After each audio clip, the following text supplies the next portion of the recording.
On a des élections européennes là, à la fin du mois de mai, là, dans un mois. Ah, ça va changer les choses, ça. Enfin, moi je pense que finalement effectivement ça va pas changer grand chose, parce que les gens vont continuer à voter pour les mêmes partis qui les mettent dedans depuis 30 ans.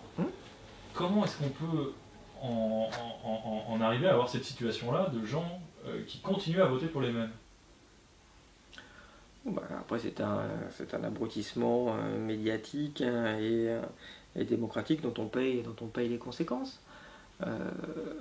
Fondamentalement, on n'est pas en démocratie. Donc après, c'est difficile de dire comment je fais en restant pas en démocratie pour faire la démocratie. Mais ça, c'est sûr que c'est pas possible. Vous voulez dire que le système de démocratie représentative n'est pas un vrai système démocratique, ou que en plus, vu que les médias jouent pas leur rôle, c'est plus ça. Bon, il y a des questions en effet sur la démocratie représentative qui pose un certain nombre de difficultés. Mais enfin, même sans aller trop loin, déjà le système actuel est un système plutocratique qui ne correspond absolument pas aux intérêts des Français. Vous avez un mode de scrutin qui empêche l'émergence de nouveaux partis, vous avez des problèmes de financement qui empêchent l'émergence de nouveaux partis.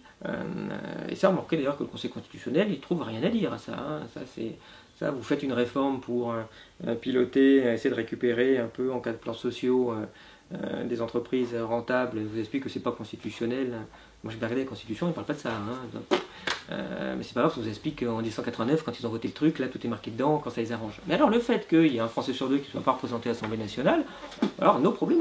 Et ça pose pas de problème qu'il y ait un référendum de 2005 qui soit piétiné 2 ans après par une loi constitutionnelle, c'est nos problèmes. Ça c'est dans la Constitution, il n'y a pas de problème.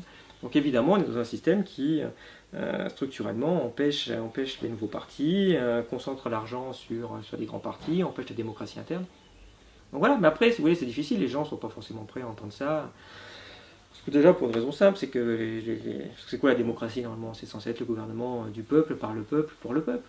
Donc le contraire de la démocratie, ça n'a jamais été la dictature. Et les gens ont ce réflexe-là. Ils se disent, mais non, on n'est pas dictature, donc on est en démocratie. Le contraire de la démocratie, c'est la non-démocratie. Quand vous avez un gouvernement qui n'est pas fait par le peuple, pour le peuple. Donc aujourd'hui, on a le gouvernement du peuple, ça on va. Mais c'est plutôt par les énarques pour les plutocrates. Ou pour nos oligarques d'ailleurs. On n'a jamais parlé de mot d'oligarque en France, puisque c'est à la mode en ce moment avec l'affaire ukrainienne. Les Bouygues, les Dassault, si c'est pas des oligarques, moi je ne sais pas ce que c'est. Il ne faut pas le dire comme ça. Et qu'est-ce que vous pensez d'ailleurs, vu qu'on parle de ça, des idées d'Étienne Chouard, qui lui est pour une démocratie avec un système de tirage au sort? Il a des idées intéressantes sur tirage au sort. Moi j'ai plutôt tendance à défendre l'idée d'un Sénat tiré au sort. Mais déjà ça permettrait de commencer à accoutumer. Pourquoi pas, on pourrait essayer. Si ça ne marche pas au bout de 10 ans, on arrête, on fait autre chose. On n'a pas le droit d'avoir des expérimentations. Enfin, on arrive à un niveau de crétinisme intellectuel qui est quand même assez étonnant. Il n'y a pas d'alternative, on ne peut rien changer. La démocratie, on ne peut rien changer. La monnaie, on ne peut rien changer. L'économie, on ne peut rien changer. Le libre-échange, on ne peut rien changer. On ne peut rien changer à rien en fait. Mais on nous dit qu'on est en démocratie. Mais il me semble que la démocratie, c'est pouvoir changer, justement. Évidemment, tout est fait pour qu'on ne puisse plus changer, la banque centrale, pour qu'on ne puisse plus changer un certain nombre de choses. La démocratie, le contraire, c'est la non-démocratie. À l'intérieur de la non-démocratie, vous avez la dictature. Ah oui, la dictature, c'est pas démocratique. Mais il y a aussi des systèmes, et on en vit un, qui ne sont juste pas démocratiques, mais qui sont heureusement plutôt libéraux, et où on reste effectivement libre.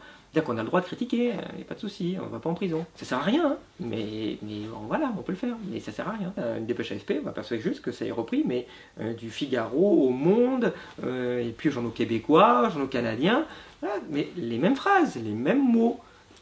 Un mec qui a écrit à l'AFP, c'est repris à 15 ou 20 000 exemplaires sur Internet. Enfin, c'est stupéfiant en termes d'influence démocratique, ce truc-là.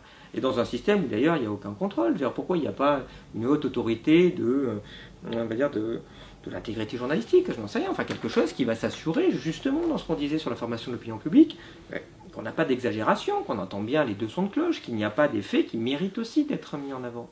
Ce truc-là n'existe pas. Enfin, c'est quelque chose d'extrêmement moutonnier, avec des résultats extrêmement inquiétants sur l'opinion.